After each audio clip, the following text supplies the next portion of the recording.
Number 5, Mothman. We had to start with a classic. He was either going to be number 5 or number 1, and I figured we'd get him out of the way first. He's maybe one of the most universally recognized and classic cryptids out there. He's West Virginia's unofficial mascot, and he's as beloved as the Appalachians and buckwheat pancakes. You've probably heard of Mothman a bunch before, but do you know his backstory? You know where his legends and his legacies start? Unless you're a West Virginia native, maybe not, so let's shed some light on the Mothman, because he would probably love that. You know, he's a moth, he's drawn to it. Most Mothman fans agree that his first reported sighting was in the 1960s, 1966 to be exact. The story goes that a young couple, one Roger and Linda Scarberry, had been driving around at night when they saw a large creature whose eyes were glowing red, standing at the side of the road near the site of an old World War II munitions plant. Linda described as being 7 foot tall, muscular, with giant wings and nightmarish glowing red eyes. Upon being illuminated, the creature pursued them all the way to Point Pleasant. Now,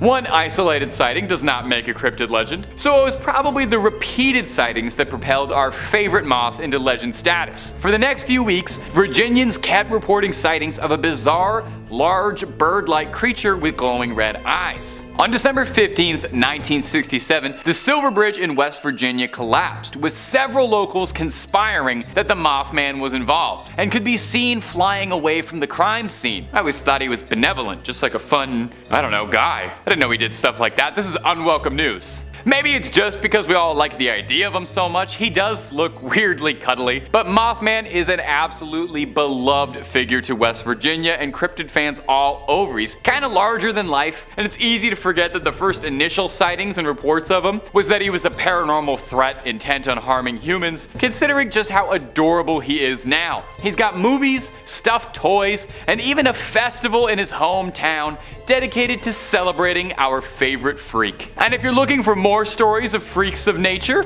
or the nature of freaks, stories too good to be true and stories too true to be good, well, we've got all of that and then some on Top 5 Scary. Click through, I guarantee you'll find something you like, and then subscribe and stay scared if you do. But hey, keep watching this video first, because we got way more cryptids to get through before we hit the credits. Let's keep going. Number 4, the Rougarou. Oh, that is so fun to say. Say that at home with me around. Rougarou. Oh, rolls off the tongue. Our next entry takes us deep into the swamps of Louisiana. Deep beneath the brush of the bayou, amidst all the flies, crawfish, toads, and gators, lies something sinister in the sunshiny Pelican State. Alright, I'll knock that off. I won't do that for the rest of the video. I won't torture you. The Rougarou is a centuries-old cryptid, a more Cajun answer to the werewolf. The name Rougarou actually is a direct link from the French word for werewolf, loup-garou, shifting over time. If you L to an R if you can hear it there, I don't know. My accent's not great. The history of the Rougarou can vary greatly, with differing legends and conflicting fables telling different stories of the beast's origins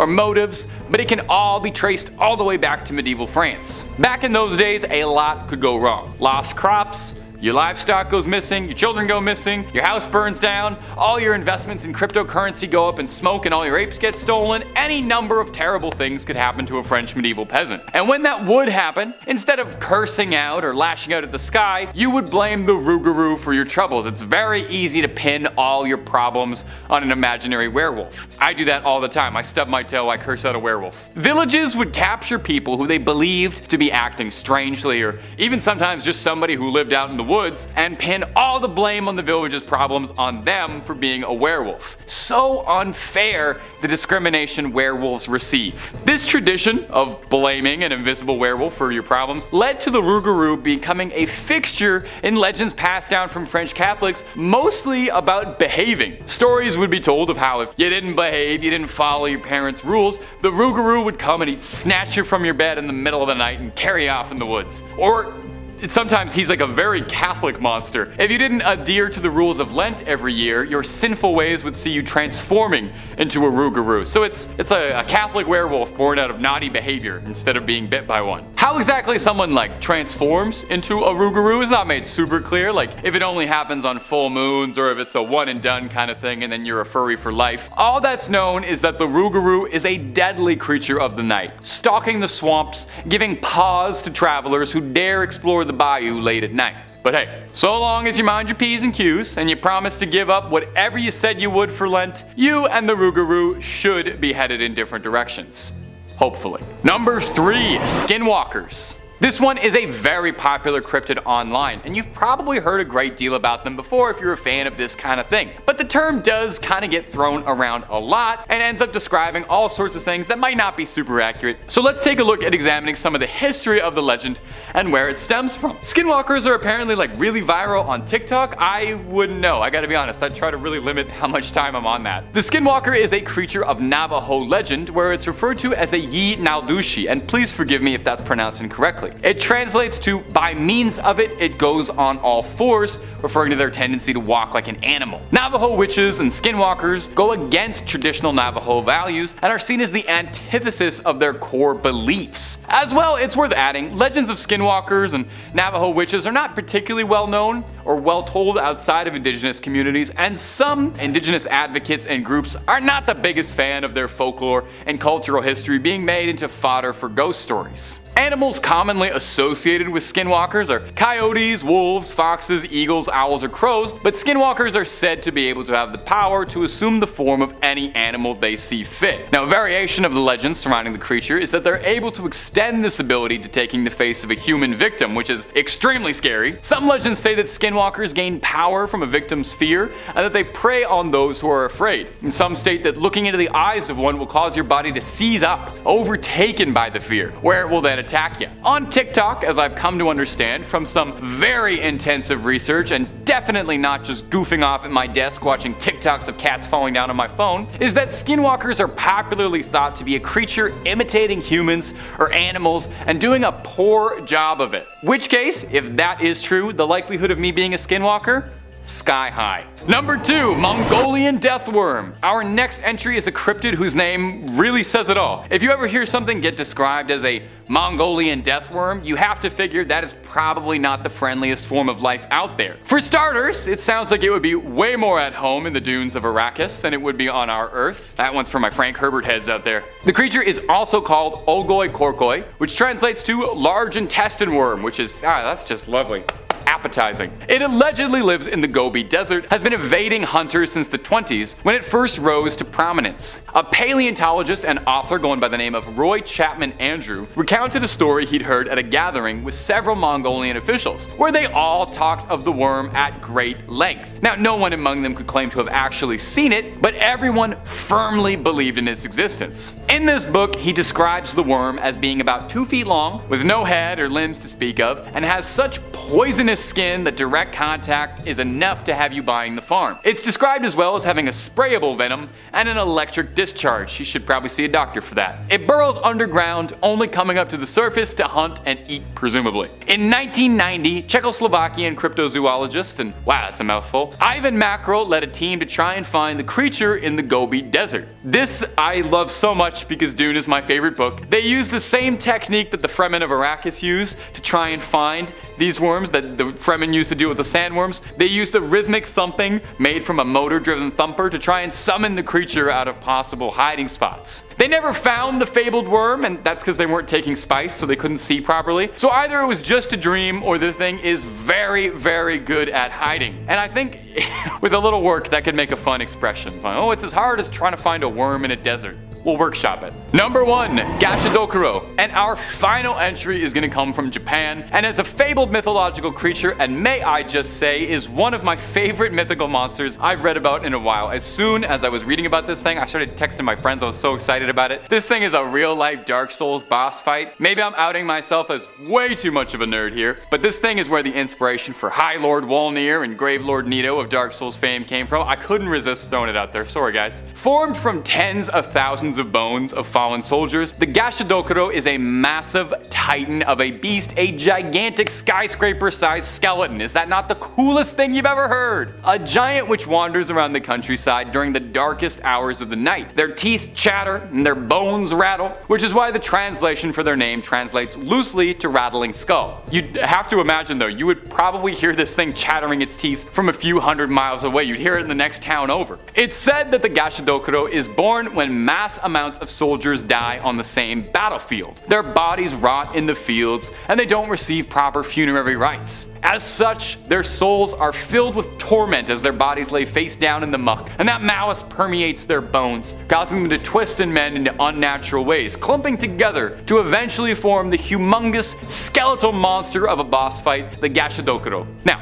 troublesome for humans, it's said that a Gashadokuro is too large and too powerful to be felled by ordinary weapons. Although, I have to wonder if that's still true. I feel like we put more gunpowder in things in 2023 than they did in the Sengoku period, and I'm pretty sure a bulldozer would make short work of a bunch of bones being held together with hatred. It's said that these creatures no longer show up because the amount of dead bodies in one place are not nearly as high as they once were in rural areas of Japan back then, with significantly less wars and plagues occurring, which is a sign of progress, right? You know, if there's so few piles of mass graves that they're no longer reanimating as Godzilla-sized skeleton demons, that's a real positive note for the human race, and I think something we can all smile about. Number 5. Manango. Starting off of our list of horrifying cryptids that would have the devil checking underneath his bed is the Manango, a demonic vampire spirit of the Philippines. Now, there is a good chance that I am horribly mispronouncing that name. My Tagalog ain't quite what it used to be. Just being a big vampire creature would be enough to earn a spot on this list, but the Manango doesn't settle for just the bare minimum. Oh, no. This creep turns it up all the way. Listen to me describe this monster and tell me that it wouldn't be out of place in Elden Ring attacking you in the horrible wastes of Caelid. The Manango is a humanoid bat creature hybrid. And a quick aside, while I was doing some research for this video, I found it really interesting that nearly every culture has their own variation of a humanoid bat cryptid. There's the Ahool in Indonesia, Kongamato in some African regions, and Bruce Wayne in North America. The Manango has giant leathery bat wings, which it uses to sweep through the night, grabbing its prey and fleeing off. And we haven't even started talking about the Manango's namesake and action feature. Its name comes from the Tagalog word tangle, which means to separate, with its full name roughly translating to one who separates itself. Well, whatever does that mean? Well, it's because this nightmare creature can split itself in half, taking to the skies as a disembodied torso with flapping bat wings screeching around. Can you even imagine how soul-stoppingly scary it would be to see a giant bat monster flying around with like its entrails just hanging out for everybody to see, hanging loose like an old man in a gym shower? Its favorite prey is couples, young newlyweds in love, and also people who are sleeping. No respect from this thing. You shouldn't attack sleeping lovers. If you're hearing this and you're locking your doors, a Manango is said to be thwarted by garlic. Now, garlic will thwart it, but not slay it. I'm just glad I eat so much garlic, and I'm very repugnant, and I'm gonna be alone for the rest of my life, so I have no danger of Manangos. Now, if you want loads more cryptid content, we have got enough to fill up a zoo worth of the creepiest critters ever to crawl through the woods. Not your jam? We got aliens, monsters, movies, true crime, fake crime, and a lot of videos about a big shark. There's a little something to scare everybody. So hit that bell, stay subscribed, and stay scared. And please stay watching this video. I worked hard finding all these cryptids for you. Number 4.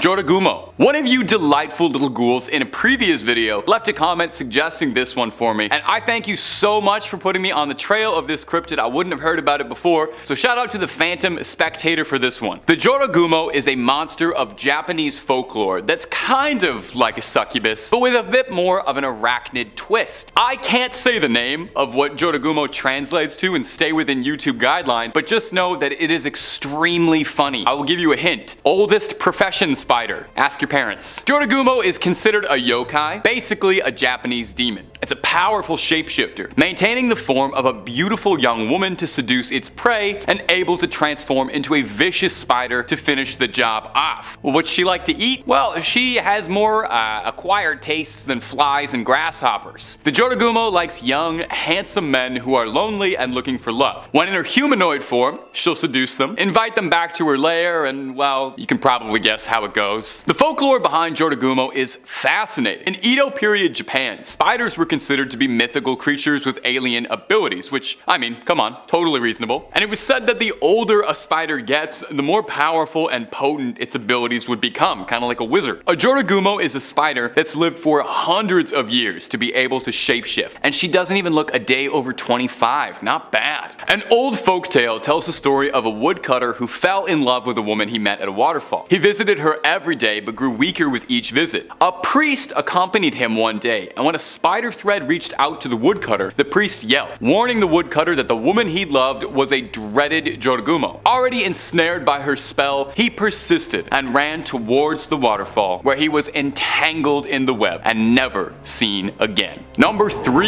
The Beast of Exmoor. Whoa! With a name like the Beast of Exmoor, this thing's gotta be good, right? The Beast of Exmoor sounds like something you and a party of adventurers would set out to slay to restore peace and balance to Eternia. So what is the mighty Beast of Exmoor? Well, it's in Exmoor in the UK, which is a real place and not a fantasy castle, where it gets its name, and locals tell the story of a gigantic, elusive cat. In the 80s, there were all sorts of stories and sightings of a massive cat being described as similar to a puma or a panther being spotted around the Exmoor area. A farmer around the area claimed that he had lost over 100 sheep in his care, and all of them lost in strange, unnervingly violent ways. Injuries that looked like a feral creature had mauled them. Skin peeled back, skulls crushed, throats cut. This grew the notoriety of the elusive creature, and where all these sightings come from. People would claim that they'd see this huge beast like a black leopard stalking the plains. In fact, it was theorized for a while that it was possible that the Beast of Exmoor was a cougar or another big cat that had been owned by some sort of exotic collector, not naming any particular reality TV big cat owners, that had either gotten loose or let out into the wild to roam free, wreaking absolute havoc on an otherwise sleepy countryside. The problem got so bad that the Daily Express, which admittedly is a gossip rag, offered a cash reward for anyone who could bring the body of the Beast of Exmoor. Unfortunately, Geralt of Rivia was preoccupied, so no one was able to take this deal up. In 2006, a Devon farmer noticed the bones of a puma on his estate, which is odd,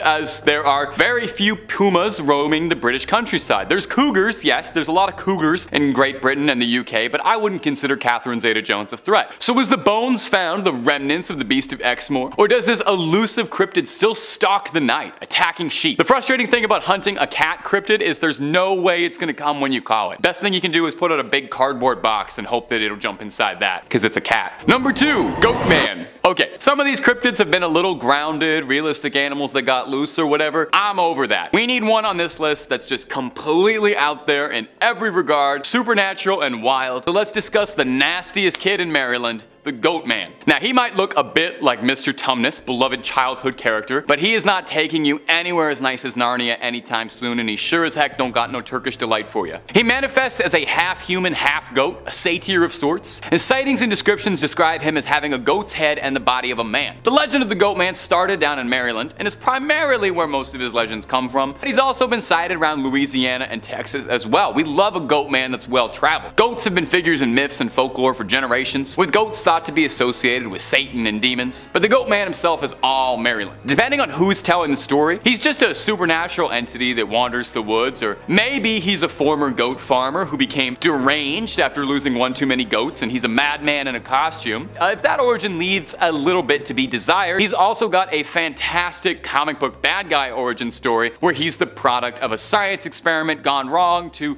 I don't know, merge a man with a goat, I guess. Anyway, he breaks out of the lab Stranger Things style and creeps through the woods, hatchet in hand, attacking passersby dare disturb his territory with an axe. The Goatman was a fairly popular campfire story and urban legend through the 70s and 80s amongst teenagers, where the creature was said to haunt Lover's Lane, looking for canoodlers where he'd split up the action with a sharp axe like he's Jason Voorhees with a set of horns. For any of my Maryland viewers, shout out for me. Is Goatman still a big deal? Do the kids still tell stories about him? I love this guy, so I am curious. Number 1, the Hat Man. Now, a lot of these entries and stories and cryptids have been told for generations over and over, so I think it's only fitting that I get with the times a little bit and we start talking about a modern cryptid. The Hat Man is the most recently talked about cryptid on this list, if you can call it that. Is cryptid the right word for a shadow person? I don't know, but it's my list, and if anyone wants to correct me, the Hat Man is welcome to come down to the studio. Interestingly, almost everyone who reports seeing this mysterious Hat Man describes it almost exactly the same way. A spindly, tall, shadowy figure that is wearing a hat, hence the name. Some people see a top hat, some see an old, like, newsman's fedora. Everyone says his attire is out of date by a century or two, so no new era fitted on this guy. You can't see his face at all, just shadows, and the only thing you can make out are his dead, pinprick eyes, shining red in contrast to the darkness of the rest of his physique. and he is watching you. Now, what does the Hat Man do besides checking in on you at night? People who report seeing him appear to be people who are suffering from sleep paralysis or insomnia, and most sightings and reports describe him as being benign, if not terrifying. Watching you, studying you, what have you. There are some, however, who claim that he's not just a visitor and he's a little more sinister than that. Some people tell stories of getting an appearance from the Hat Man and feeling choked or burning sensations on their scalps or chest, or just feeling like a general overwhelming terror and nausea, which I think is totally reasonable if there was a shadow demon in the corner of my room watching me. Now, some people who've seen him claim that he feeds off your emotions, and that the people who are visited by the Hat Man are those who are already struggling with something like great stress or mental illness, which is probably definitely not made better by a shadow demon. Sometimes people in the same family claim that they can see him. So what's he doing? Is he targeting specific people, or is it certain emotions that he hungers about? Thinking about him already is enough to make my hair stand on end and squint at the coat rack in my room when I turn the lights off. I think I'm gonna sleep with just the lights on tonight, just to like be safe and make sure my cats don't bump into anything or anything. Number 5, the Dover Demon. Starting off on our list is the cutest cryptid on this list in my opinion, but still a creepy little freak. I like to start with the cute ones to kind of ease you into it. The Dover Demon first appeared in Massachusetts in the town of Dover, lending it its name. It appears as a spindly little demon kind of looking thing that sort of resembles a little gray, the traditional big-eyed aliens that you see everywhere. The Dover Demon is identified by its blank face, its red glowing eyes, and its hunched quadruped stature. The Dover Demon was first recorded in the late 1970s, discovered by 3 teenagers who were driving through Mass when they saw something bizarre being lit up by their headlights. Initially, they didn't think too much of it until they noticed that the creature in front of them looked more like a human than it did an animal. The driver, one Bill Bartlett, described the creature as resembling a baby with elongated arms, tan, sandpaper-like skin, which was coarse looking, and no nose, ears, or mouth to speak of on its bulbous, enlarged head. Bartlett claims that he only got a good look at it for a few seconds before it vanished off into the night. Now, there are some who speculate that the Dover Demon is capable of rendering itself invisible or camouflaging itself because of the description of this story, and that during daylight it prefers to hide itself in the trees of Dover. Now, bizarrely, I think some skeptics write off the Dover Demon by claiming it was just a baby moose being seen at an odd angle or under strange conditions. And I don't know if I really buy that. I've never seen a baby moose at night in headlights, but I have seen a baby moose. They would have a bulbous head or front-facing eyes, and a baby moose doesn't have that, so I don't know if it's all that. A more pressing question, I think, is if the Dover Demon is a cryptid or perhaps a visitor from another planet, because it does look a lot like the descriptions of the little grays. Now, there's a bigger philosophical question there. Are aliens cryptid? Let me know about that in the comments below. And if you like hearing stories about cryptids and aliens, well, I have some great news, my friend. We got loads of cryptid videos on the channel, so get comfy, click through the playlists, and stay subscribed for something new every day. Number 4, Goatman. Up next on our list of cryptids that'll keep you from sleeping is Maryland's own Goatman. Now, he might look like Mr. Tumnus, but he isn't going to take you to Narnia anytime soon, and there'll be no Turkish delight in your future. Appearing as a half-human, satiric hybrid, the Goatman is thought to roam around Maryland, but he's been sighted in Louisiana and Texas as well. You know, perhaps he gets bored, perhaps he was taking a tour. The Goatman is said to carry a hatchet with him, and not for hacking any lumber. He's been said to be responsible for missing animals around the wooded areas in Maryland. Now, there's a pretty good historical precedent for goats involved in mythology, with satyrs as a mythical historical cryptid, and goats have been associated with Satan and demons for generations. But the Goatman himself has got a pretty rich history in Maryland folklore. Depending on who you ask, he's either just a cryptid goat man who wanders the woods, or if that's not satisfying enough for you, one particularly colorful origin for the goat man is that it's the product of a mad scientist's experiment who was experimenting with goats, and when it went astray, the goat man broke loose and started attacking passersby with an axe. I really like this one, and I choose to believe it's 100% factual. The goat man is a pretty popular folk story with teenagers, with urban legends describing the beast hunting down those who are looking to spend a little quality time at Lover's Lane. It's said he'll come and bleat ya. Bleat, like beat. It's a goat pun. It was pretty bad. Do goats do that, or is this sheep? I'm not sure. You know what? I shouldn't be practicing here. We're gonna move on from this. The Goatman still hasn't been seen as much in recent years, and I sincerely hope that he's still out there. Number 3, Qualpalic. The Qualpalic, or the Qualapilluit, is an indigenous cryptid, with most stories emanating from Nunavut, Canada, and Alaska in the United States. The Qualapalak is described as appearing vaguely humanoid, but having scaly and bumpy skin, and long, stringy, disgusting black hair. They are described as being disgustingly ugly and that they reek of sulfur, and I think it's worth noting that you cannot find a single artist's depiction of these things that don't make them just look like vomitatiously gross. Interestingly, the creature is predominantly described as being a female monster, although some local variations of the stories exist where it is described as a male creature, but most tales revolving it describe it as a lady monster. The Qualapalak is a bit of an icy boogeyman, snatching up children who misbehave, waiting around thin ice to crack up and drag those children down into freezing cold water. It's thought that the origin of this creature was first told as a story for practical purposes, as a pretty good way to get kids to not walk on thin ice is to tell them that they'll be grabbed by a gross ice demon. Allegedly, when they grab a child, they stuff them inside their leather burlap sacks, then scurry back downwards into the water. It's said that you can hear a knocking under the ice as a last warning that they're about to strike. Now maybe this is just a personal experience I had, and maybe some of you also had this as a little kid, but I was read a children's book called A Promise is a Promise, a Robert Munsch classic, that featured a Qualapalak as a villain that was trying to get a little girl to bring her younger siblings to the Qualapalak as a little snack, and it terrified me so much. I didn't even live anywhere near thin ice and I was scared about it. It scared me bad. Wiry black hair and sunken little eyes got me. Maybe it's not relatable at all, but I thought I would share that. I definitely didn't spend any time near thin ice afterwards. Number 2, the Jersey Devil. The Jersey Devil is a fairly popular cryptid and has been subject to all sorts of sightings and stories since the early 1700s. And I bet you can't guess where it usually shows up. That's right. California. Nope, New Jersey. The Jersey Devil is commonly described as manifesting itself as a chimeric creature with a horse's head, bat wings, a snake-like tail, and hooves. There's an interesting folktale that says that the Jersey Devil was brought into our world when a woman was stressed out over her 13th pregnancy. Good lord, yeah, I would be too at my 13th pregnancy. Okay. She was nervous because apparently this pregnancy felt different, and I guess if she had 12 others, she'd really know. She said that she felt like the baby that was inside her was the devil. When she was ready to deliver her little newborn, instead of a happy little baby, the Jersey Devil was born, flew out into the night, and then spent the next 250 years terrorizing the New Jersey swampland. The creature is deeply rooted in local folklore, and to be honest, it's kind of beloved around Jersey. It serves as the name for the New Jersey Devils, and it worms its way into all sorts of pop culture, games, movies, TV, music. They love them over there. For years, there have been stories and sightings around New Jersey describing a kangaroo-like creature with glowing red eyes hunting on small animals in the surrounding areas, and lots of blurry photos of bizarre hybrid-looking creatures running around the countryside. There have even been hunts and bounties posted for the Jersey Devil with rewards for its capture. So is the Jersey Devil real, or just a beloved local legend? Number 1, the Hat Man. Rounding off our list is our most recent cryptid on this list, and a piece of modern folklore that is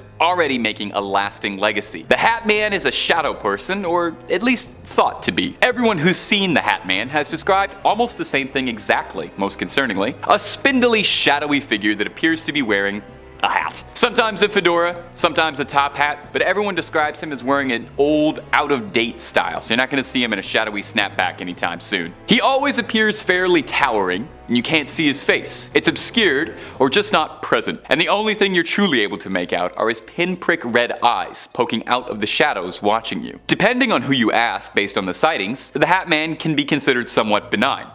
Maybe. It's usually reported that the Hat Man appears to people who are suffering from sleep paralysis or insomnia, and most claims of Hat Man describe him as just watching, observing, studying, or whatever. I honestly don't know if that's better than it attacking you. However, it's not all just stories of nighttime stalking. There are some who claim that when they've been visited by the Hat Man, that he's jumped them or choked them, or they felt burning sensations on their scalps or their chest. Although some say he's just watching you for I don't want to know why. There are many who believe that he feeds off your negative emotions, and perhaps this is how he satiates himself. It's said that people who are visited by Hat Man are those who are already struggling with something emotionally resonating. Sometimes people in the same family even report seeing the Hat Man in similar occurrences, so does he target specific groups of people? Or is it just certain emotions he hungers for? The Hat Man is shrouded in mystery and even just thinking about them is enough to make my hair stand on end and start eyeing the coat rack in my room just a little suspiciously when I turn the lights off. Number 5. Kamataichi. I love doing videos and lists like these ones because I get to spend a lot of time researching into these different cultures and cryptids I never really would have known about without these opportunities, so thanks for watching stuff like this so I can keep on doing them. That's my greedy reason behind it. I just like learning. Our first cryptid from the land of the rising sun is going to be the Kamataichi. This yokai appears as a weasel with razor-sharp sickle-like claws. If you're a Pokemon head, big Pokemon fan,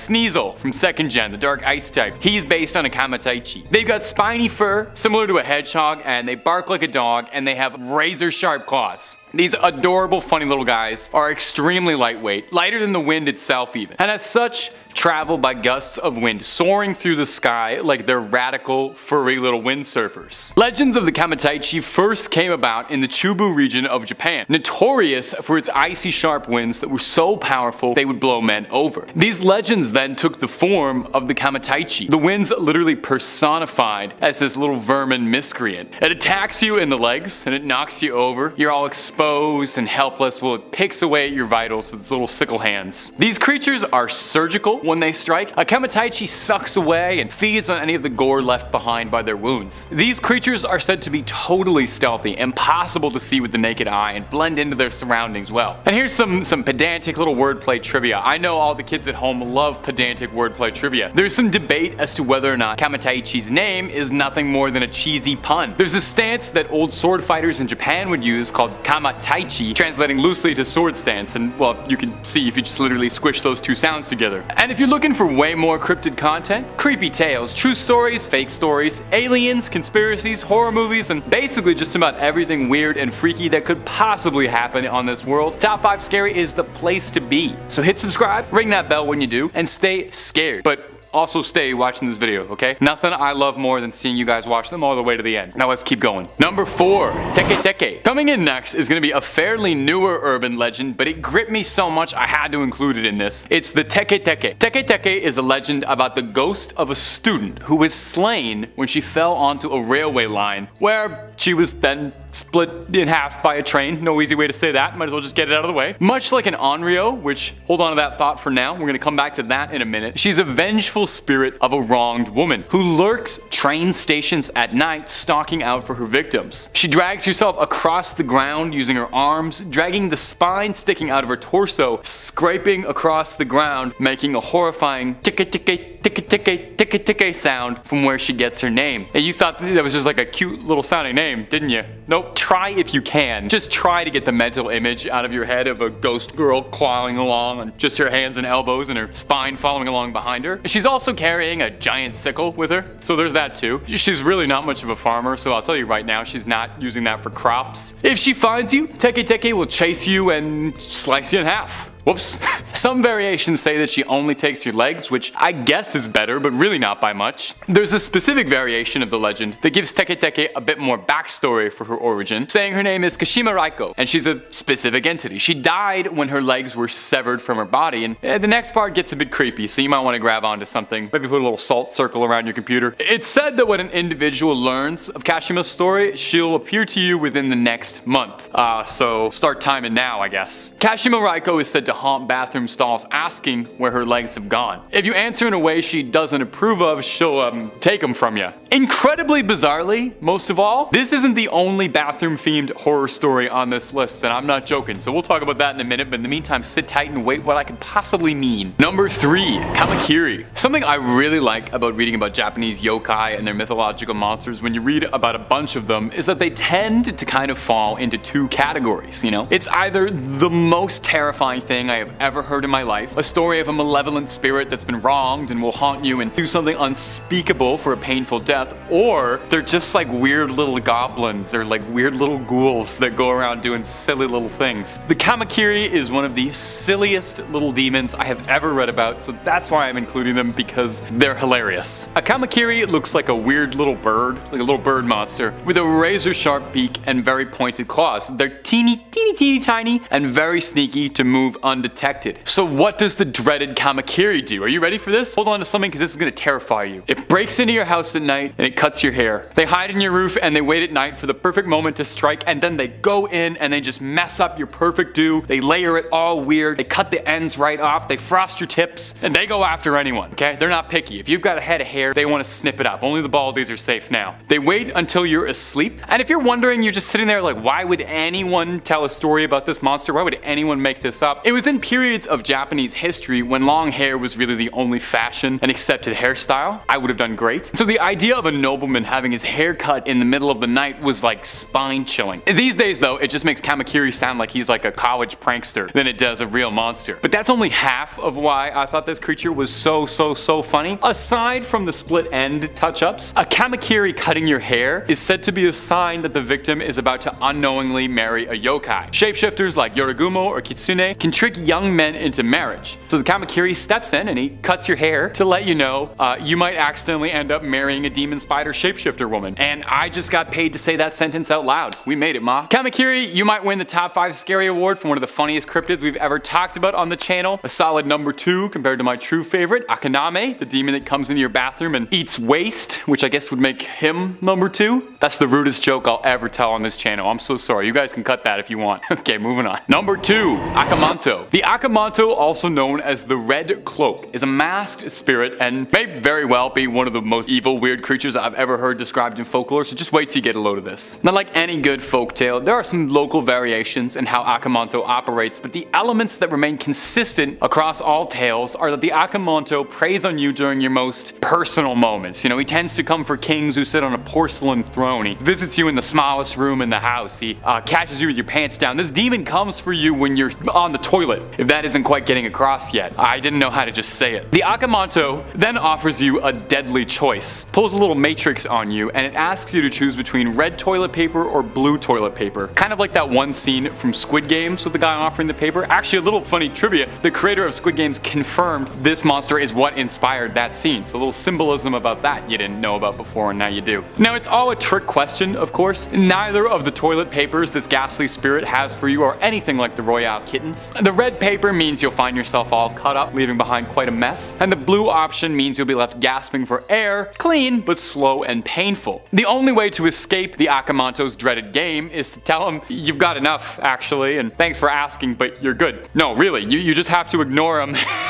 Tell him you're good, or flush quick and hightail it out of there. You know, don't play it smart with him. Don't ask him for purple. Don't ask him for sandpaper. No wise guy answers. He's a toilet paper demon. He doesn't want to hear any of that. It's said that if you mess with him, you mess with the Akamanto, he drags you feet first into the underworld. At least he doesn't flush you. Why did they make that? Why did the backstory behind the toilet paper demon? I do not know. Okay, number 1, Onryo. And our number 1, I went with the Onryo. And Onryo translates almost literally to a vengeful spirit, and in every definition of the words, that statement rings true. They're also sometimes called hatred spirits because an Onryo is specifically a ghost of someone who is capable of causing grievous harm to the living. Onryo are almost always depicted as women who were wronged in their life. They're not exclusively women, but majority of them are. They were traumatized by their death, and they spend the rest of their days exacting revenge. God forbid women do anything fun, huh? Nailing down exactly what an Onryo is capable of is difficult because there are so many countless interpretations of the vengeful spirit, but just know at home that nothing good ever comes out of crossing an Onryo. You can expect things like sleep paralysis, telekinesis, curses, evil magic, like I said, really nothing good. It's worth noting that as part of the legend of an Onryo, her vengeance can never be satisfied, no matter how many enemies she fells in her wake. An Onryo will go after her lovers, family, whoever she had the most lingering pain for, and after she's done with that, well, she'll just attack indiscriminately. You gotta do something with the day, right? Onryo are a very traditional Japanese story, popping up in a lot of performance art pieces like No, Kabuki, and Rakugo, and they even continue to be the center stage in modern works. Probably the most famous Onryo I think most Westerners would know about is Sadako Yamamura from The Ring, otherwise known as Samurai camera if you only saw the American version, and if you have, you gotta fix that at some point for me, okay? And Onryo traditionally is described as wearing a white barrio kimono. She's got wild, unkempt, long black hair obscuring her face, and in stage plays with dramatic white and blue paint, so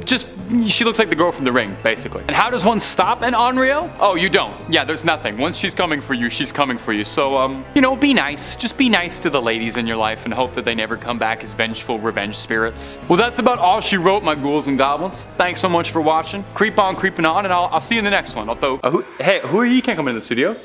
Where are your legs? I have no idea. Stop rolling, I gotta take this. I don't know where your legs are. Number 5, the Fresno Nightcrawlers. Starting off the list is going to be my favorite cryptids in the whole wide world, the Fresno Nightcrawler. If you've never seen footage of them, it's going to change your life. Look at them. Look at the way they stride around like a pair of pants that came to life. These things are the absolute perfect cryptid to me. There's never been a story of them hurting anything or anyone. There's no livestock that goes missing when the Nightcrawlers are around. It's just some chill dudes going for a late night stroll. I can really get down with the lifestyle that the Fresno Nightcrawlers are about. The Nightcrawlers were first spotted in Fresno, California, which makes a lot of sense why they're called that. They've been mostly spotted in California almost exclusively, a couple times, save for one reported sighting in Poland, so must have been a pretty long walk they were going on. The first recorded sighting was by a man in Fresno named Jose, who claimed that during the night he heard his dogs freaking out at something outside. He went to go see what his dogs were making so much noise about, and through a security camera system in his home, he saw the 2 little crawlers making their way around. He woke up his brother to come watch the footage as well, but by the time he'd awoken, the creature was already gone. The next morning, they called in investigators to inspect the lawn and the footage, but there was absolutely no trace of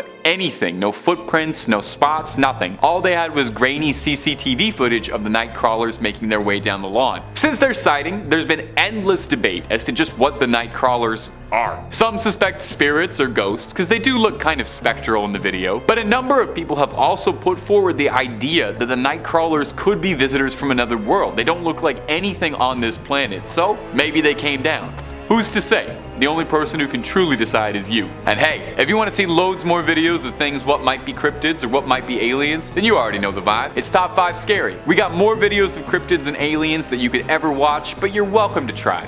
Stay subscribed and don't miss a scream. Number 4, the Enfield Horror. The Enfield Horror is a pretty notable cryptid in American history, and it gets its name from a small string of sightings when it terrorized the town of Enfield, Illinois. The creature has been described as a small, goblin-esque being. Oh, you know how I feel about goblins. It doesn't really resemble any living animals on this planet that it could very easily be described as. It's reported as having 3 legs and leathery skin and moving in a vaguely monkey-esque way compared to a baboon hopping around. So the first time the Enfield Horror was ever spotted, it was in 1973 by one Henry McDaniel. He and his wife had been out that night and were returning home and were greeted by their children. The kids had told their father that there was something they'd seen outside that was trying to get inside the house by scratching on the door. Mr. McDaniel initially assumed it was probably just a cat or a dog, but later on during the night, that peculiar scratching came back again at the front door. He went out to shoo the animal away and was shocked at what he saw. He described to police that it had 3 legs on it, a short body, 2 little short arms, and 2 pink eyes as big as flashlights. It stood 4.5 feet tall and was grayish colored, and it was trying to get into their house. McDaniel saw this weird little thing and thought best to rid the world of it and fired at it. He claims he struck the creature, telling police that, "When I fired that first shot, I know I hit." He says the creature hissed at him, claiming that it sounded like a wildcat hissing, and then proceeded to bound away in long leaps across the yard. The next day, police were alerted to the story and sent over to investigate the yard as to what happened. They didn't find much, but they did find 3-footed tracks throughout the yard. So just what on earth was the Enfield Horror? Or is that the operative word? Was it of this earth? Could it have been some animal that had lost a leg and was injured, limping around? Or is it something that had slipped out of an enclosure from a UFO and was hopping around our planet looking for a new meal? Coming in at number 3 is the Chupacabra, one of the most famous cryptids maybe ever in urban folklore. For those somehow not in the know, the Chupacabra is often thought to be a canid-like monster, and is purportedly responsible for disappearances of livestock, predominantly throughout Mexico and the American Southwest, but also propping up in places like Puerto Rico. You know a Chupacabra has been around whenever you you find that your livestock has either gone missing or is found dead with all its blood sucked right out. This is actually where the name comes from. While most depictions of the chupacabra almost always define it as being a coyote-like creature, albeit a twisted, mangled-looking one, usually described as a totally hairless dog with beady black eyes and a sleek figure, there are some stories and sightings of chupacabras that describe it as being more like a demon or an alien, describing it as being a humanoid creature, often reptilian in nature, walking around on two legs and feeding on livestock. In all the years since chupacabras have first been reported, though there are countless sightings, there's never been a fully recovered one that we couldn't explain. Everything that's been found by hunters always ends up turning out to be dogs with mange, being misattributed to being the cryptid. So maybe, is it possible that there's been a giant mix-up, and all the sightings of chupacabras that report them as canines are just that, just sick dogs that get mistaken for looking something weird, and that the real chupacabra is the reptilian, more bipedal sightings that get reported. It could explain why there's never been one recovered, and why livestock keeps going missing under bizarre circumstances. It's even possible that the drained livestock could be creatures that have been recovered to study, abducted under bizarre experiments. Could chupacabras themselves be in a bizarre experiment that's been unleashed into our world? A hybrid chimera breed that was created by alien life and let loose on us to run havoc on us?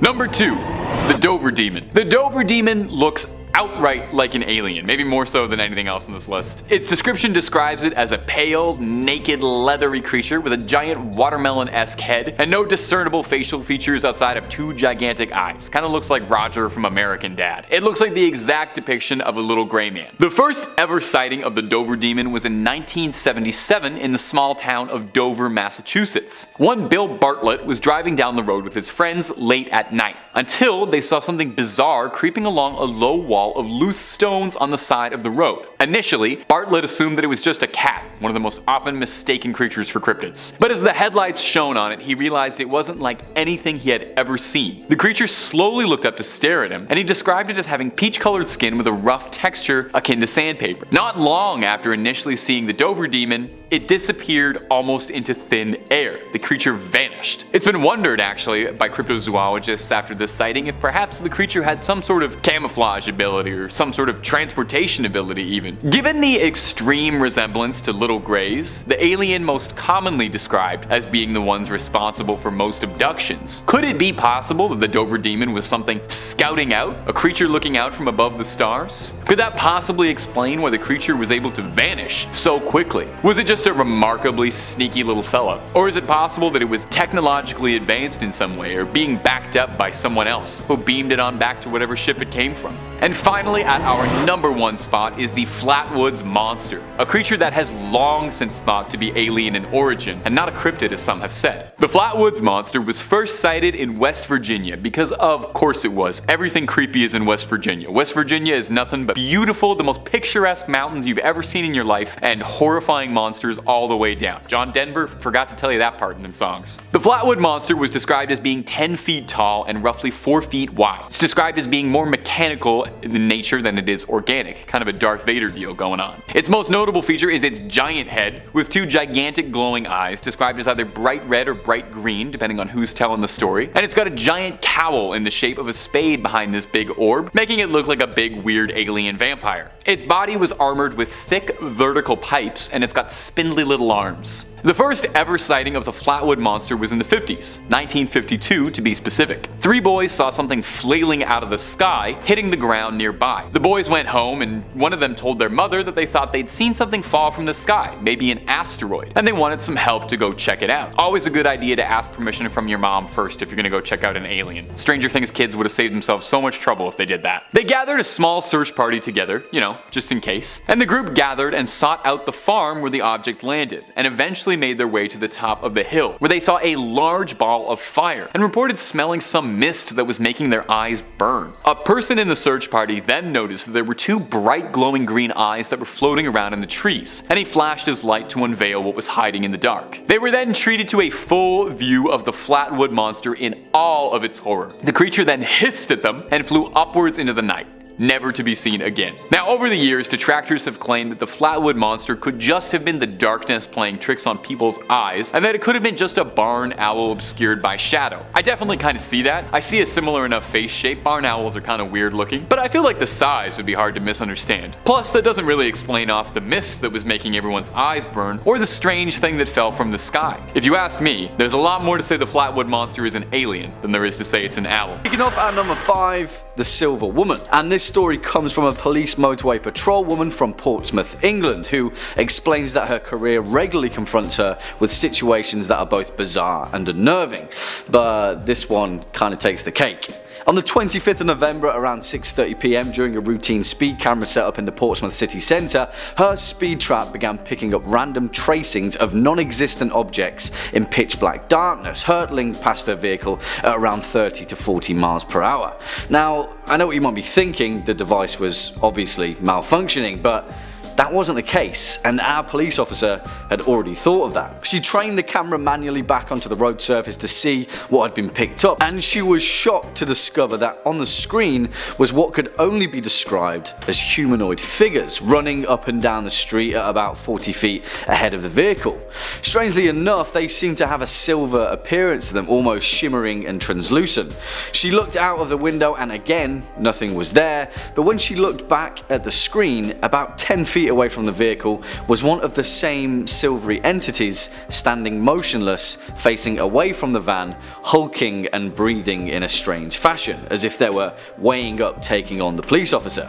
What were they? Well, we'll never know, and when she played the tape back for her fellow officers, the silvery entities were nowhere to be seen. Yeah, I've got no clue about this one. Coming in at number 4, the Folk Monster. Now, Bigfoot is obviously the heavy hitter of the cryptid world. People have devoted their entire lives to hunting down the elusive mountain creature, stretching all the way across the wildlands of North America, as well as similar instances across the planet. But there is one little town in America that seems to be the hotspot for these sightings: Folk, Arkansas, and in 1971 it became the scene of its most terrifying legend. Meet Bobby Ford, a man who vehemently claims he's seen Bigfoot, or a version of it, describing it as 7 feet tall, ridiculously fast and covered in long brown hair. And he saw it up close and personal. It was a Saturday when Bobby and his brother were out hunting a short distance from their rural home when they heard screams in the distance. Bobby's wife, Elizabeth Ford, was frozen in horror when a creature reached through the front window, massive and hairy with glowing red eyes that made no sound except for heavy breathing.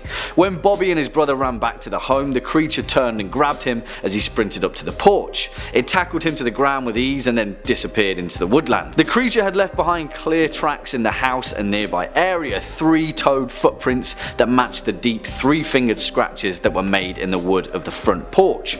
Bobby Ford was rushed to hospital and treated for minor wounds and shock, and the family were so terrified by the encounter that they moved out. They'd only lived there a week. That's terrible timing. Next up at number 3, the Grey Man of Ben Macdui. Ben Macdui in Gaelic, Mountain of the Son of Duff, is an awe-inspiring peak of the Scottish Highlands, staking the claim as one of Britain's highest mountains and the highest of the Cairngorms National Park. It's been scaled by countless people throughout history, but there are those that claim that there's something more sinister living out on the mountain: the Grey Man of Ben Macdui, and it doesn't like visitors. The creature is said to be at least 20 feet tall, and one eyewitness of the creature's presence, a respected professor and mountain climber named Norman Colley, said that he was first aware of something following him during his ascent after hearing strange footsteps behind him. Alone, isolated on the mountain, something was following him. And it wasn't human. The footsteps were laborious and delayed, as if that whatever was following him was much, much taller than he was. When he saw it, he described the Grey Man as vaguely human-shaped, brown in hue and fur, and shrouded in a strange grey mist. In 1945, a similar thing happened to a renowned mountain climber named Peter Densham, who described the exact same encounter with the exact same creature. Again, in 1958, the Scots magazine wrote of a similar account from naturalist Alexander Tunion, who who this time found himself armed with a rifle and fired several rounds into the grey man. He thought he'd hit it, whatever it was, but after trekking over through the snow, found no sign of the creature. It vanished away like fog rolling across a mountain, and the mystery of the grey man of Ben McDewey remains unsolved. Swinging in at number 2, the Cabbagetown Tunnel Monster, which is an urban legend from my current stomping grounds of Toronto, Ontario, that is grounded in such bizarre circumstances that it remains a warning not to go wandering through the dark tunnels of downtown Toronto. I'm talking about the path. Ever. Don't go there. In 1978, in the eastern Cabbagetown district of Toronto, a 51-year-old man known as Ernest had a terrifying encounter in the network of tunnels that sprawl beneath the city. He had been out searching the neighborhood for a missing kitten that him and his wife had been raising when he stumbled across a tunnel entrance and decided to explore. After venturing 10 feet into the gloom, Ernest suddenly came across a creature that looked somewhat like a long, thin monkey, around 3 feet in height, with large teeth and covered in grey fur. It had unsettling eyes, he described, that peered out of the darkness in a bright orange hue. Even more unsettling, Ernest claimed that the creature spoke to him. "Go away, go away," it said in a hissing voice before slinking down a tunnel off onto the side. Ernest was reluctant to come forward with his story. He was a respected member of the community and he feared that he'd be ridiculed by his peers, but after being convinced by a friend, he spoke to the Toronto Sun, and a group of journalists and investigators followed him into the same tunnel. Although they didn't see the creature, they did see that the narrow tunnel led to a strange, gloomy chasm that dropped into the unseen sewer system below. And even stranger, they found the maimed, half-eaten carcass of a cat buried loosely beneath the dirt and debris. It permeated the legend of the Cabbagetown Tunnel Monster, and whatever it was, we may never know for sure. Just stay away. And finally, our number 1 spot, the Jersey Devil. Of course, it has to be perhaps one of the most notorious cryptids of all time, the famed Devil of Jersey, whose origin dates all the way back to when New Jersey was still a British colony. Hundreds upon hundreds of tales have been spawned from the legend of the Jersey Devil, dating from the early 1700s right up to recent times. As the legend goes, Mrs. Jane Leeds came from a poor family who carved out an existence in the bleak pine barrens of Jersey, a rugged place with dense forests, sandy soil and deep swamps.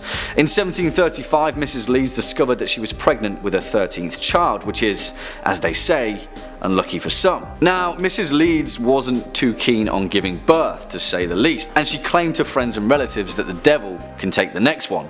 And that's exactly what he did. When the baby was born, it was monstrous, with a scaly reptilian body, a horse's head, bat's wings, and a long forked tail. He spread his wings, shot up out of the chimney, and soared out across the pine barrens.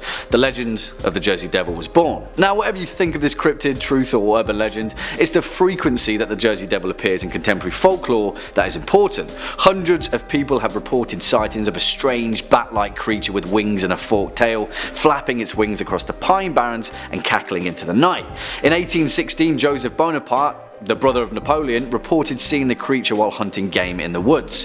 In 1840, a respected minister pointed his congregation towards a ghastly creature flapping above his church, and in 1909, literally thousands of people saw the same creature on the same day at the same time at multiple locations. In fact, it got so bad that schools had to close down and people just flat out refused to go outside. And still, to this day, New Jersey natives will warn you to tread carefully in the pine barrens. Kicking off at number 5, the Loveland Frogmen. Hailing from the misty swamps and vast wetlands of rural Ohio, the Loveland Frogmen, also affectionately known as the Loveland Lizards, are a cryptid unlike no other and have reportedly appeared under several bizarre circumstances on a regular basis in Ohio's Clermont County. Allegedly, the first sightings of these eerie bipedal amphibians first occurred in 1955 and has proven to be one of the most intriguing cryptozoological mysteries in North America. The creatures themselves allegedly live in the temperate forests and wetlands of Clermont County and are able to survive the cold winters of the region without having to hibernate.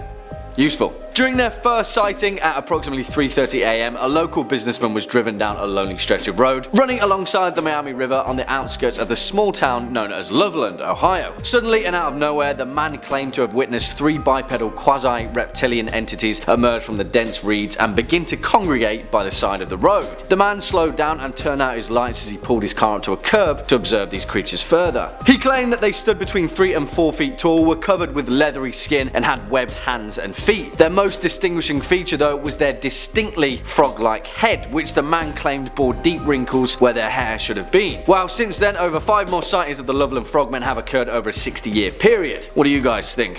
What's going on, Ohio? Next up at number 4, the nameless thing of Berkeley Square. And I absolutely love this story either way, because if you've ever heard of the famed 50 Berkeley Square in London, England, then you'll know that, cryptid or not, this place is terrifying enough. It's proof as well that there are some cases out there which irk on the realm of the paranormal and become a category so unexplainable that they don't really fit into anything, or can fit into anything.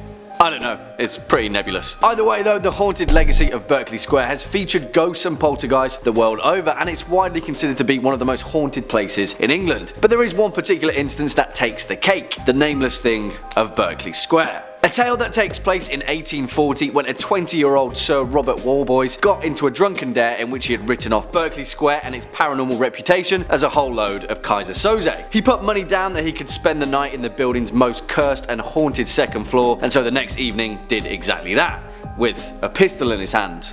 For robbers, I guess, and a makeshift pulley line attached to a bell in case he saw anything out of the ordinary. He drank a whole load of courage and tried to get some shut-eye, but well, of course, young Bobby Warboy's story cuts out there, when the landlord was awoken by the bell rig ringing incessantly and ran upstairs to check on him. He found Robert Warboys dead as a doornail, slouched in the corner with his eyes bulging in terror. Legend has it that the landlord witnessed an amorphous, shadowy form with slime oozing from it, claws and tentacles and all dripping from its form, suddenly slink back into the shadows of the corner of the room and disappear. And since then, tales of the nameless thing of Berkeley Square are more common than any of us would actually like. Swinging in at number 3, the Kinderhook Blob, which is just a great name, really, isn't it? And if I'm being honest, the legend of the Kinderhook Blob is exactly what cryptid tales are made of, so strap in. It's sometime in 1962 New York, and on 6 separate occasions, multiple witnesses encountered a floating, mysterious blob-like creature that was so terrifying in its form that 2 men armed with shotguns fled in terror. The initial encounter was from a 10-year-old boy named Hallenbeck and his 7-year-old cousin Chari. They were playing in the dense woods nearby their house when all of a sudden they both heard this really high-pitched whistle noise, and suddenly, from behind a nearby pine tree, they witnessed a white amorphous object appear in full view, which slowly began writhing toward them. On 5 more occasions, which insanely would happen over the next 12 years, all the way until 1978, dozens of eyewitnesses would explain in vivid detail similar accounts of an amorphous white blob-like creature that would emerge from the woods, often attaching its tendrils to trees whilst incessantly making its way towards its victims, causing them to flee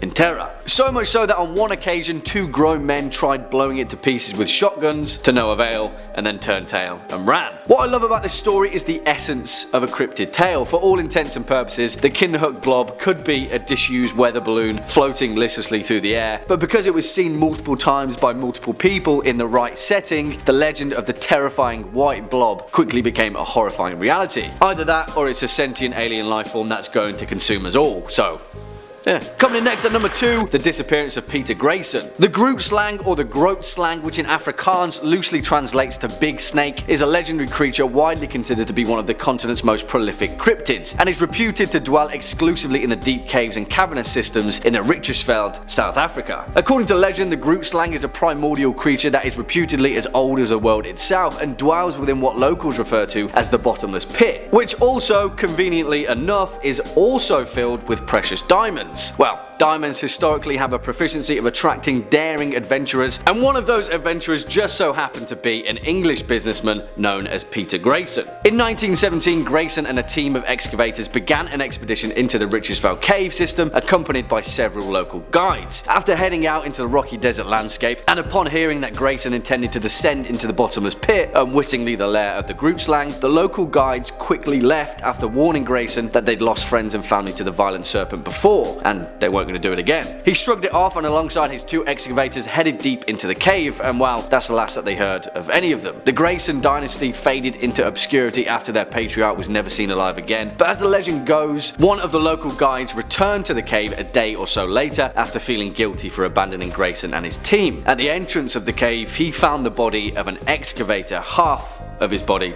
actually, to be specific. His legs and most of his torso had been ripped clean off, and he died attempting to crawl back out. What a way to go. And finally, coming in at our number 1 spot, the legend of Yuri Grando. And I just have to tell this cryptid story because it's one of my favourites, and it's also considered to be one of the first historical instances of vampirism. As the legend goes, Yuri Grando Eljevic was a villager and poor peasant from the region of Istria, which now makes up modern-day Croatia. Historically, he was referred to as a strigoi, strigon or strigun, a local word for something that resembles a vampire and a warlock. Sometime around 1656, Yuri died due to an unknown illness, but according to legend, he regularly returned from the grave at night as a vampire to terrorize his village until his decapitation in 1672. The legend tells that for 16 years after his death, Yuri would rise from his grave by night and terrorize the village. The village priest Giorgio, who had buried Yuri 16 years previously, discovered that at night somebody would knock on the doors around the village, and on whichever door he knocked, someone from that house would die within the next few days. Eventually, the villagers rallied after witnesses saw the corpse of Yuri roaming the streets, and led by the town's mayor, chased and tried to kill him with a hawthorn stick, but failed to pierce his supernatural flesh. The next night, 9 people went to the graveyard and dug up Yuri's coffin, finding a perfectly preserved corpse with a smile on its face. It was Yuri with pristine white flesh and no signs of decomposition. They tried to stake him once more, but witnesses noted that the stick would not penetrate its flesh. Eventually, the villagers were so terrified and kind of fed up with his vampire antics that a brave villager known as Stipan Milicic took a saw and decapitated the corpse. As soon as it tore Yuri's skin, the vampire screamed and blood began gushing from the cut. Allegedly, a man that was presumed dead for 16 years. Yeah.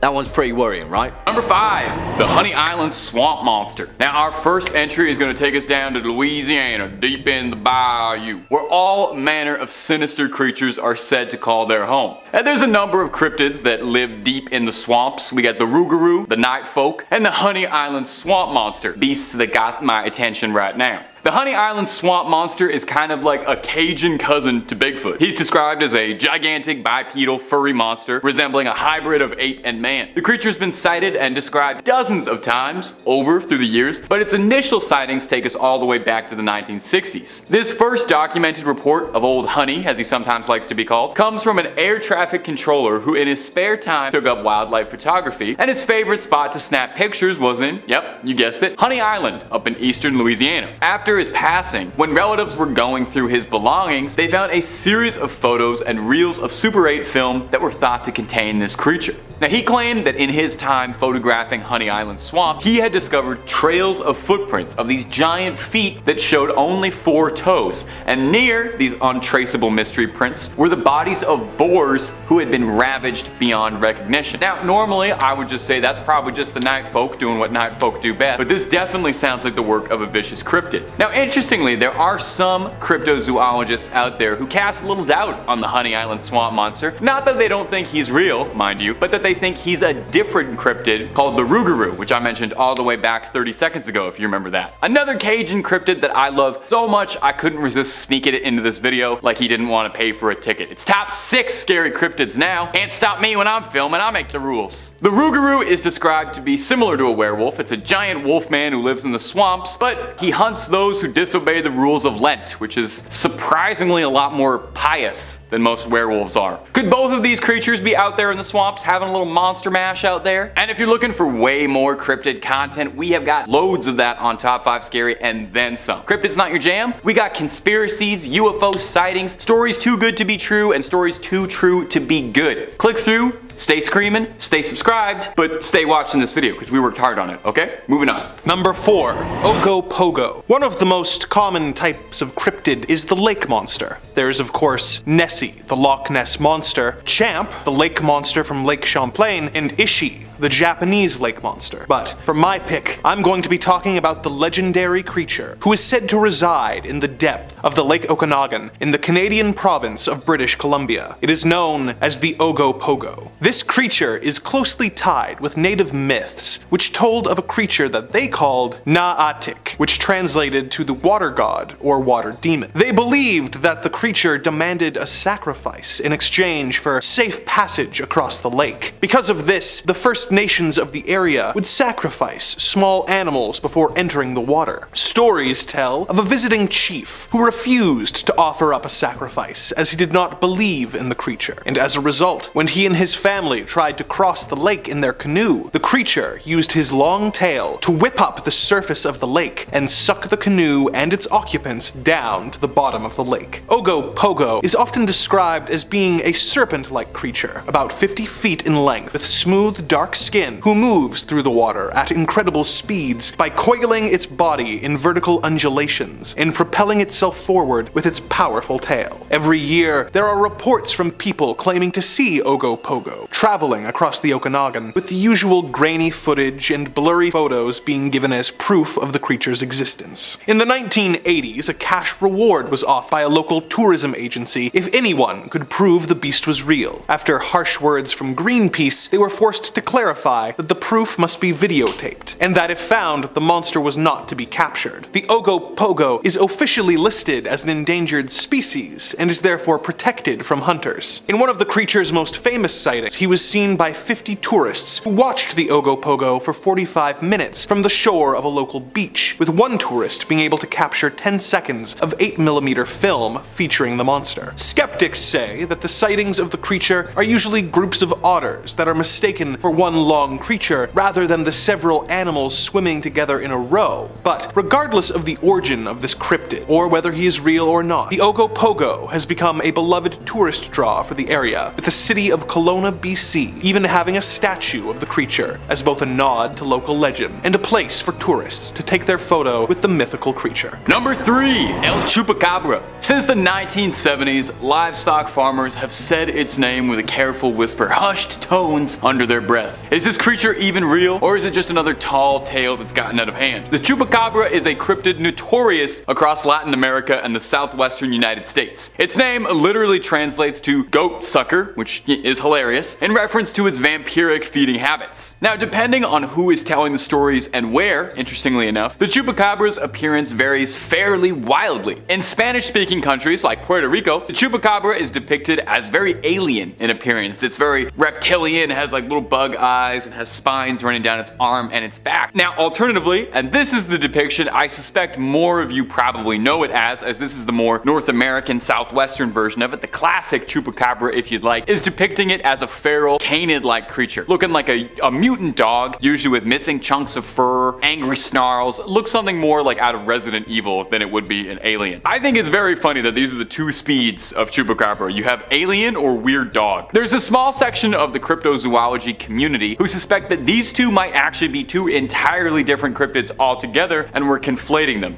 complicating matters ever so slightly, but you know, that's an argument for the cryptid subreddit.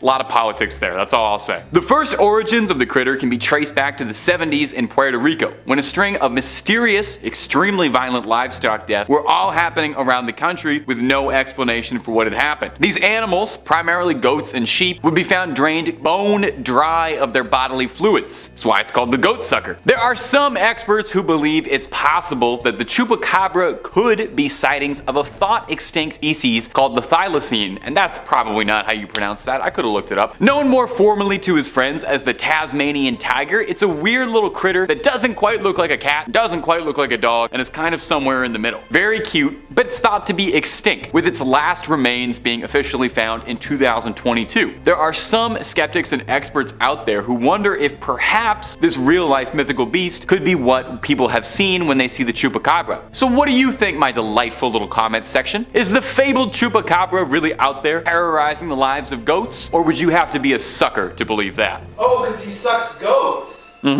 Yeah, that's what you gotta get down on the car ride home. Number 2, the Goat Man of Maryland. Maryland is a beautiful state that a lot of important people over the years have called home. Frederick Douglass, Harriet Tubman, Babe Ruth, and if you believe the folklore, the Maryland Goat Man. I've talked about the Maryland Goat Man a few times on this channel, and I'm very likely to talk about him a few more times because he's a cryptid who just can't be bleat. Like beat, because he's a goat. Oh! I'll see myself out.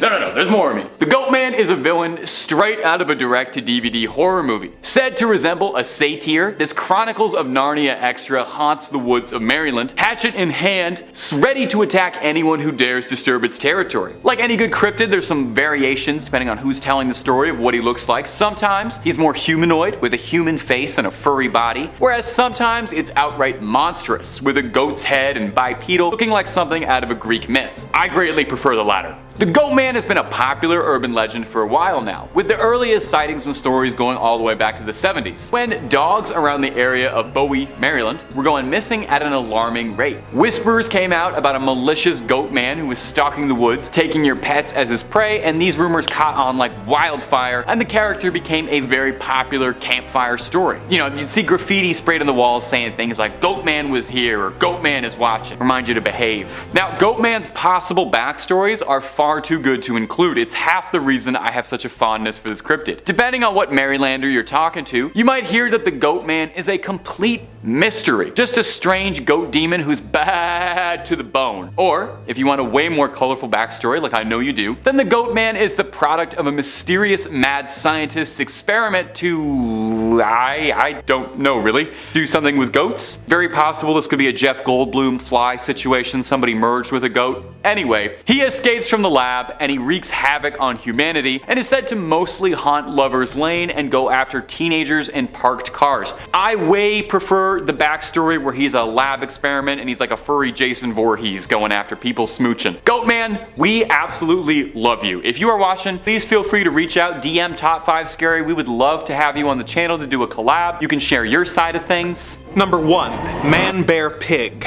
This next creature has been described as the most super serial threat to our planet. You see, there is something out there which threatens our very existence and may be the end to the human race as we know it. I'm talking, of course, about Man Bear Pig. It is a creature which roams the earth alone. It is half man, half bear, and half pig. Some people say that Man Bear Pig isn't real. Well, I'm here to tell you now. Man Bear Pig is very real, and he most certainly exists. I'm serial. Man Bear Pig doesn't care who you are or what you've done. Man Bear Pig simply wants to get you. I'm super serial. He is said to be a demon from hell that thrives on temptation and is known for making deals with societies, giving them nice cars and premium style ice cream, and then repaying the debt by unleashing unspeakable horrors and carnage upon the next generation. This deal was made by generations who knew the cost that the deal would have on their ancestors, but they were not expecting to live long enough to see the consequences of their actions. Man Bear Pig was recently responsible for a lethal series of attacks in Colorado, but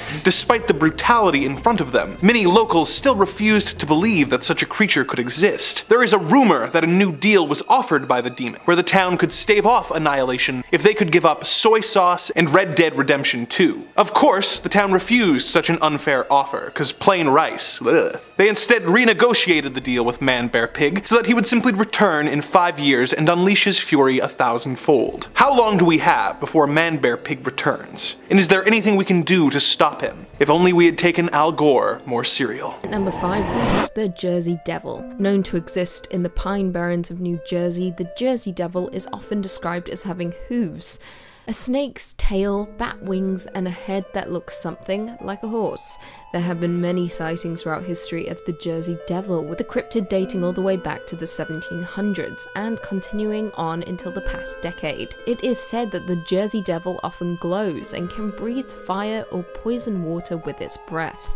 Throughout folklore, it is also known as the Leeds Devil, with local residents tracing its origins to a woman named Mother Leeds, the mistress of a British soldier who was suspected of being a witch. When she gave birth to her 13th child, she cursed it. The baby was born as a hairy creature and soon began terrorizing the town and its people, even eating children. Now, like I said, there have been many sightings throughout history. On July 27, 1937, an unknown animal with red eyes seen by residents of Downingtown, Pennsylvania, was compared to the Jersey Devil by a reporter for the Pennsylvania Bulletin of July 28, 1937. In 1951, a group of Gibbstown, New Jersey boys claimed to have seen a monster matching the devil's description, and claims of a corpse matching the Jersey Devil's description arose in 1957. Now, many choose to ignore the Jersey Devil, with it thought to be an undiscovered species of animal, generally classified as living pre-pterodactyl. Coming in at number 4, we have Yowie. Yowie, also known as Yehu,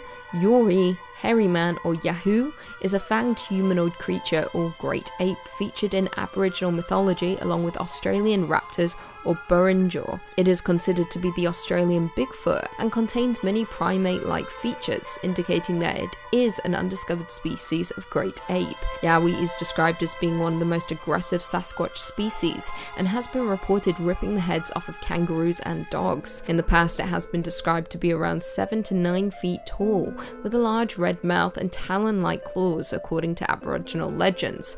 It is also noted as having 2 large fang-like canines which distinguish the Yowie from the other Bigfoot species. There are around 140 placental mammals known to exist in Australia, most belonging to the order Chiroptera and Rodentia. Some cryptozoologists theorize that the Yowie could be some form of bipedal marsupial, such as a descendant of the New Guinea Holothurium. Coming in at number 3, we have Mongolian death worm. The Mongolian death worm, also known as its native name, Ogopogo, meaning intestine worm, due to its red blood-like color and size, which is the size of an intestine.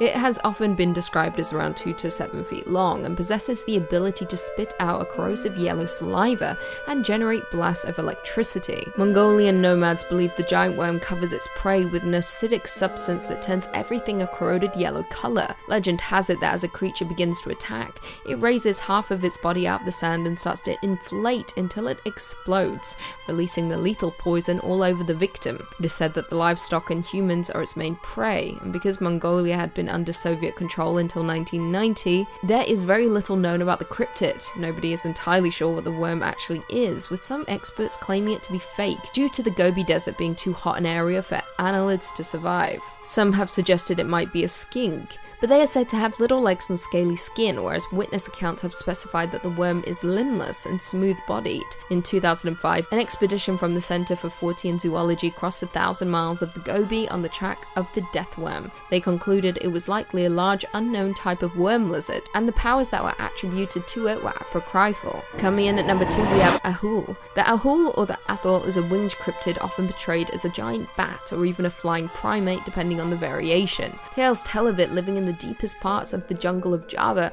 and can be found across most of Indonesia. Subspecies can be found on the neighbouring islands of New Guinea in the form of the ropen, a presumed cousin to the Ahool. The ropen aptly translates to demon flying and is also said to be a big bat, or more commonly a pterosaur. It is said to produce a light, possibly to attract fish. The ropen is said to have a long snout, large wings, and a long thin crest. It has a distinct face that has features of both a chimpanzee's and a bat's, large dark eyes, red-skinned wings, large claws on its forearms, and is covered in grey fur. It is also noted as having a wingspan of 18 to 28 feet and is said to be the largest bat known to mankind.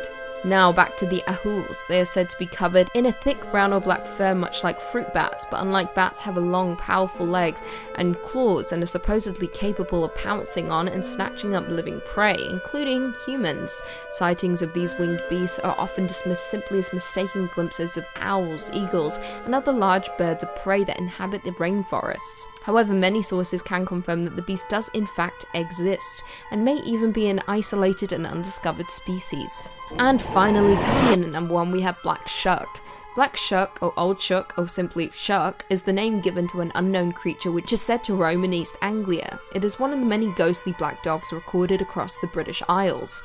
The Black Shuck is often recorded as an omen of death, and some occasions a more companionable animal. Although it is classified as a cryptid, there have been various sightings and reports of the animal's appearance throughout the United Kingdom. For centuries throughout England, many have told tales of large black dogs with malevolent flaming eyes that are often depicted as red or sometimes green. According to reports, the beast varies in size and stature from that of simply a large dog to being the size of a calf or even a horse.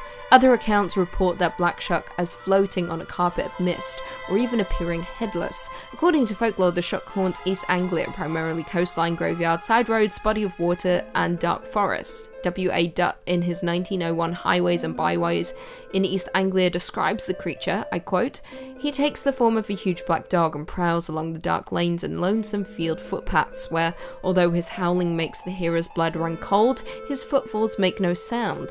You may know him at once, should you see him, by his fiery eye. He has but one, and like the Cyclops, is in the middle of his head. But such an encounter might bring you the worst of luck. It is even said that to meet him is to be warned that your death will occur before the end of the year.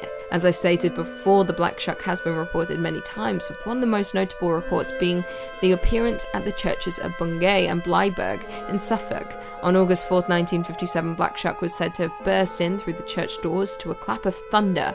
He ran up to the nave, past a large congregation, killing a man and a boy and causing the church steeple to collapse through the roof. As the dog left, he left scorch marks on the door, which can be seen at the church even to this day. Number 5. Snow Wasset. Coming up first on our list of icy cold little critters is the Snow Wasset, a fearsome, legless little cryptid and a local one to boot, so I had to include it. Anything that comes from the greater Canada area is a big deal for me. It winters by the Great Lakes and the Hudson Bay, and in the rest of the year crawls up to Newfoundland and Labrador. Totally the wrong time of year, buddy. You gotta go to Newfoundland in the winter for Jake's dinner. Anyway, a Snow Wasset is like a weasel. It's a long, furry creature, except it has no legs. Except in the summertime, where it does have legs and also turns green. If I was a biologist, I would love to get my hands on this thing and figure that out. That particular part of the lore of this creature is really fascinating to me. Why would a creature shed its legs like baby teeth? What cruel joke of evolution is that? It's like a mammal sandworm. Anyway, I gotta move on. When it's in its legless, winterized form, it burrows deep beneath the snow and ambushes its prey by surprise and drags them into the frozen underground. Absolutely horrifying. A frozen, legless,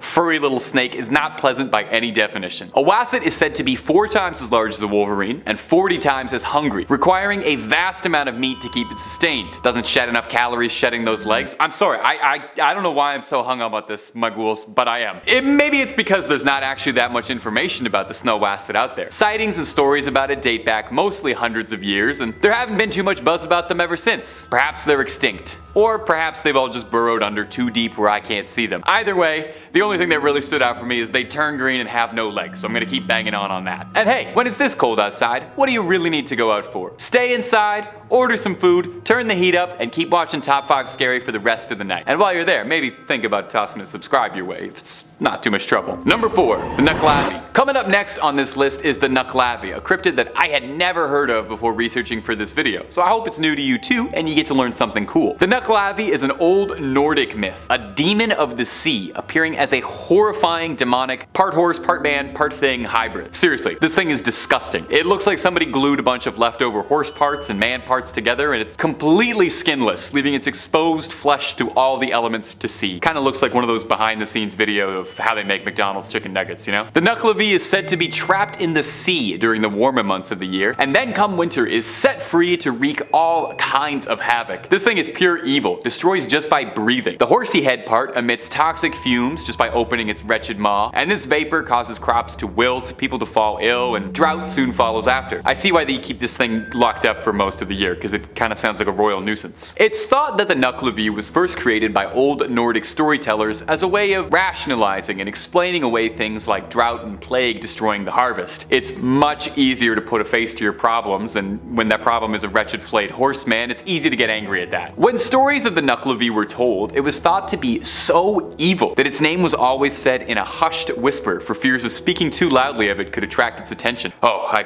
wish I knew that about 2 minutes ago. I just said its name like 16 times very loudly. It's said that if you're ever to encounter the dread Nucklavi, to find the nearest fresh body of water. This sickly creature of the sea is deathly afraid of fresh water, I guess. You'd think a creature with all that skin exposed wouldn't like salt water or the cold, but hey, there you go, to each their own. You do you, terrifying skinless monster horseman. Number 3, a Chenu. A Chenu is an Algonquin creature of folklore a bit similar to a Wendigo, but with some fun regional twists. While both creatures hunt in wooded northern areas, and are both commonly associated with the wintertime, a Wendigo is usually depicted as a stretched out, emaciated monster, whereas a Chenu is depicted as being massive, very furry, and only getting larger and larger the more it eats. Actually, reading that back now, I realize that's not terribly impressive. Most things get larger and larger as they eat. Much like a Wendigo though, a Chenu is thought to have been formerly a man who was turned into a beast, either through their greedy ways, refusing to feed the starving, or for those who give in to the darkest of temptations and consume human flesh willingly. A Chenu is described as looking like a cross between an old man and a beast, large and imposing in appearance, with big chunks of their own flesh missing, possibly self-inflicted. They cover themselves in the forest, hiding themselves with leaves, bark, snow, pine needles, until they look like a horrible lint roller of the woods that walks upright. Interestingly, unlike a Wendigo, it's thought that the process of turning into a Chenu can actually be reversed. There's some good news. In some folk tales, the way to cure a Chenu is a special medicine that can cause them to vomit up their frozen heart and vomit up the flesh that they've consumed, causing the afflicted to revert back to their human form in a sight that is no doubt disgusting for everybody. But if this isn't possible, if you don't have this medicine on hand, or it's just not feasible to trick a Chenu, you can also get it to eat salt, which will apparently melt it from the inside. Poor Chenu. You're forced to live a tormented existence as a snow monster, isolated from your former friends, doomed to hunt on your former species, consuming only the darkest meat available, and you can't even order a little bit of salt for your dinner, eating a totally flavorless diet. I got nothing but sympathy for you, Chenu. Number 3, Kamataichi. I think it's really fascinating what each culture's cryptids look like, you know? Each culture creates cryptids and they all put their fun little spins on it, and whenever I get to make these videos, I learn all sorts of really cool mythological stuff that I'd never heard of before, and I sincerely hope you get that out of these videos too. I'd never heard of this next one, the Kamataichi, but I am obsessed with it now. Coming to us from Japan, this yokai, which is like a Japanese type of demon, appears like a weasel except with razor sharp sickle-like claws, like a real-life Sneasel from Pokemon. I'm actually amazed there's no Pokemon directly based on a Kamataichi. They seem like perfect for it. They have spiny fur, similar to a hedgehog, like prickly little needles, but they bark like a dog, and their claws could not be any sharper, and they're sickle-shaped. And also, a lot of depictions of them are downright adorable. These funny little creatures are extremely lightweight and have learned how to ride the currents of the wind to travel. They honestly sound kind of like radical in like a California surfer way. The legends of the Kamataichi come out of the Chubu region of Japan, when vicious cold winds were so powerful they would cut people down directly. And these legends would take the form of the spirit called the Kamataichi, which was the winds themselves as this furry little miscreant. It would attack at your legs, causing you to fall down, exposed and helpless, while it sucked at your blood. It's said that no blood occurs from their woundings because of this, as a Kamataichi moves so quickly and sucks it all up. That's almost considerate of it, doesn't leave a stain. These creatures move so quickly, and they're so good at hiding, that they're apparently completely invisible to the naked eye, appearing as nothing more than a sharp, freezing wind on your skin. Amusingly, there's some debate as to whether or not a Kamataichi's true origin is actually nothing more than a silly pun. There's a stance samurai would use called a kamaitachi, translating loosely to sword stance, which would explain, you know, it's a sharp thing. I don't know where the stance comes in, but it's sharp. However, there are legends all throughout Japan, throughout many regions, all telling stories of creatures that ride the wind and attack humans, and the sickle weasel remains among the most popular and among the most adorable. Sorry, Kamataichi, you are just so cute. If anybody knows where to get like a stuffed toy of this little guy, please comment under the video. I need to know. Number 1, the Yeti. Coming in at the number 1 spot, a mainstay of any trip to the mountain, the Yeti. I mean, who else could possibly take the number 1 spot on a list about winter cryptids? Maybe Rudolph the Red-Nosed Reindeer. Does he count as a cryptid? I guess he was. Maybe he's more like a mutant. Anyway, a Yeti is an American manufacturer specializing in outdoor products such as ice coolers, vacuum insulated drinkware, and I'm reading the wrong one. Sorry. Let's do that again. A Yeti refers to an ape-like creature thought to live in the mountains in the Himalayas, standing upright like a man and walking on 2 legs, and is usually pretty big, like 8 feet tall, with long arms, broad feet, and long brownish hair and sunken eyes. It kind of sounded a bit like me, to be honest. While it's pretty common to draw a Yeti as just being like a big giant white gorilla, they're actually pretty different, and most traditional depictions of a Yeti color it with darker fur. They're probably one of the oldest cryptids out there that's still talked about so fondly, with stories of Yetis going all the way back to 326 BC, when Alexander the Great sought out to capture one to see for himself while he was conquering the Indus Valley, although he was told that no Yeti could survive at an altitude low enough to meet him, and Alexander wept, for there were no more Yetis left to conquer. It's got several names. It's sometimes called a Sasquatch, or in the West it's popularly referred to as an abominable snowman, although that's a term by British officers who were stationed in the Himalayas, as no natives to the regions call it that. The name Yeti possibly comes from the Tibetan words Yete, meaning a man-like animal, or from Meti, meaning bear in some Nepalese and Tibetan dialects, which would make a good bit of sense, as it's thought that a number of Yeti sightings over the years that led to it being such a widely recognized cryptid could actually just be bear sightings being mistaken in the frosty air. In fact, there's a theory that Yeti sightings are from hybrid polar bears that had bred with grizzly bears, which has been recorded to happen, just not really anywhere where Yeti sightings are really made, so kinda up in the air. In Sherpa tradition, it's said that a Yeti is a powerful, mystical being, and a Yeti can choose to whom it will make itself visible to, choosing to only appear to those who believe in it. So if you're ever trekking the Himalayas and worried about an attack, here's a little advice for you: just don't believe in it. Although there are a good number of people who believe that the Yeti are an intelligent enough species that just want to be left alone to their own devices, living peacefully in the mountains. Not so abominable after all.